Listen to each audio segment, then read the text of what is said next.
Docteur en histoire des sciences, Jacques Arnoux occupe un poste unique au monde, celui d'expert éthique au sein de l'Agence spatiale française. Religieux dominicain durant 25 ans, il a quitté l'ordre pour se marier, mais ne renie rien de sa foi chrétienne et entretient de bons rapports avec ses frères prêcheurs, ce qu'il explique dans un autre livre de mars 2024, En vérité. Son dernier livre du mois de juin porte sur l'éthique spatiale. Qu'est-ce à dire? Est-il juste, raisonnable, par exemple, de dépenser des budgets faramineux en faveur des programmes spatiaux tout en délaissant sur Terre des communautés humaines dramatiquement défavorisées? Ou bien, est-il normal de méconnaître l'impact environnemental pour honorer le tourisme spatial, c'est-à-dire servir les désirs et le plaisir d'une clientèle ultra fortunée triée sur le volet? Ou encore, n'y a-t-il pas un hybris, un orgueil démesuré, inspiré d'Icare, ce personnage mythique de l'Antiquité qui s'est écrasé au sol en voulant s'envoler? Enfin, coloniser l'espace, comme l'ont fait pour la planète Terre les grandes découvertes, est-il un avenir possible pour l'humanité ou une impasse? Bref, ce que nous savons pour le moment est qu'il n'y a pas d'autres planètes habitables connues. Nous ne savons pas plus s'il y a de la vie ailleurs dans l'univers. Actuellement du moins, nous sommes seuls sur ce point minuscule du cosmos, la Terre. Le vide sidéral demeure le vide et toute notre humanité est embarquée dans le même vaisseau spatial, la planète Terre.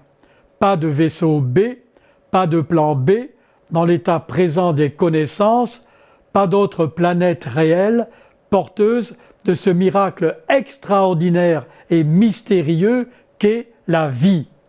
Si nous la détruisons, si nous la saccageons, nous nous suicidons.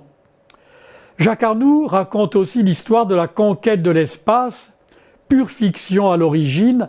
Celle-ci a commencé à se concrétiser depuis que l'homme a mis les pieds sur la Lune.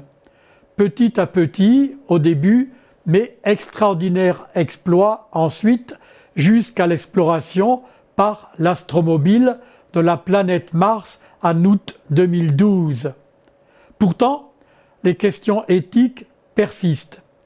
L'ultime utopie de créer des colonies dans l'espace est-elle négative ou positive? Au détriment ou à l'avantage de qui et de quoi cela se fait-il? Sur quel motif, quelles valeurs pouvons-nous fonder l'entreprise de coloniser les astres? Le risque humain est évidemment avéré d'un lien étroit entre les hautes technologies et un pouvoir impérialiste.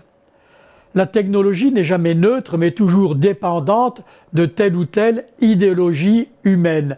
Bref, cette ultime utopie produit-elle un monde plus sauvage ou un monde plus civilisé?